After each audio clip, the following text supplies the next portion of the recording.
Try 5 next-gen questions from the V2. All right, go to your V2 question bank. We're going to name this our daily NGN test. We're going to do just 5 questions on this lesson. And here's our first one. Question 1. The nurse cares for a client with heart failure who takes furosemide and digoxin. The nurse knows that which laboratory result indicates the client is at an increased risk for digitalis toxicity. Creatinine of 1, digoxin 1.8, magnesium of 2, or potassium of 2.6. So we are looking for interactions here, and we see the client is on a diuretic and digoxin. Furosemide is a what? Potassium wasting. And I'm looking at my potassium level is 2.6. So is that up or down? Everybody should be saying, Professor Regina, that is kind of low. Considering the other options, we got to go with this potassium. So let's check the answer.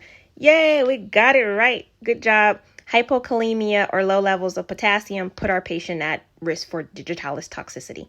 Let's move on. Question 2. A nurse is caring for a client with glaucoma. Which of the following medications can be safely administered with this condition? This is a SATA question. Okay, don't you love these questions? All right, so we have glaucoma is what type of issue? This is in your quick facts book, so you should know it. Increased intraocular pressure. So what can we give safely? Acetaminophen, does that increase the intraocular pressure? Fluoxetine, antihistamines, and acids, or salicylates. All right, so I definitely have no concern about the acetaminophen. I don't. So I'm going to pick that. The salicylates, I don't either, or the antacids.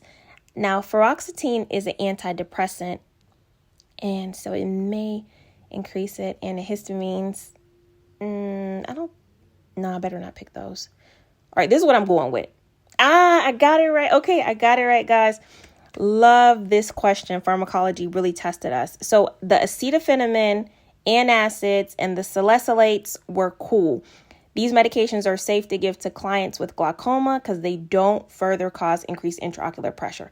Okay, question 3, next gen. The nurse is caring for a client with a diagnosis of peritonitis. The nurse is preparing collaborative interventions. Click to indicate if the intervention is appropriate or not. Okay, appropriate or not, oral antimicrobials. So I'm going to say not appropriate because, that's not going to be it. Hydrate with IV fluids, yes. I think we need to give the gut rest. Analgesic medicines, yes, appropriate. NPO status, yes, because we need to rest the gut. NG tube to suction, I'm going to say not appropriate. Peritonitis, I'm second guessing myself. Supine position, not appropriate because semifallers would be better. Should I change something? Let's check the answers. That NG tube to suction. Dag nabbit. Okay. So that's where we go to the rationales. But you know what? I'm taking my partial credit. I'm taking it. The goal of care is to promote rest of the GI tract. Hence, client must be placed on NPO status. NG tube to suction decompresses the stomach and intestine, which rests the GI tract. Yes. IV fluids replace fluid shifting in the peritoneum and bowel. So we got that. All right. Question number 4. A nurse prepares to administer vitamin K 5 milligrams by IM injection to a client. The nurse understands medication absorption is affected by which factor when administered by the IM route. So is it the size of the muscle, the amount of fatty tissue, the strength of the muscle, or area blood flow, which is going to be related to medication absorption? So it's definitely not the fatty tissue because we're talking about muscular injections. The size of the muscle, I don't think that matters because you know what we do? We rotate sites. So we're not looking for a particular size of muscle. The strength of the muscle may matter because it may result in, like, if a muscle is atrophied, we wouldn't want to give an injection in that. But that's all related to the blood flow. So I think the blood flow is the most important. I'm probably going to go with this over strength of the muscle. Let's see. I'm just going to go with it. Yes, okay, got that one. The area blood flow. You got to talk your way through these NCLEX questions, and content is key. Blood flow to the area will impact the absorption. Pow, read the rationales on your own time.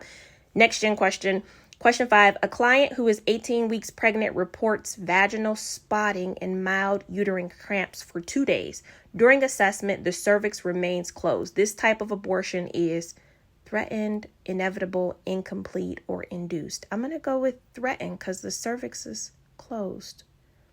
Spotting. Got it. All right, y'all. Threatened abortion is defined as a vaginal bleeding before 20 weeks, right? But the cervix stays closed. I knew that.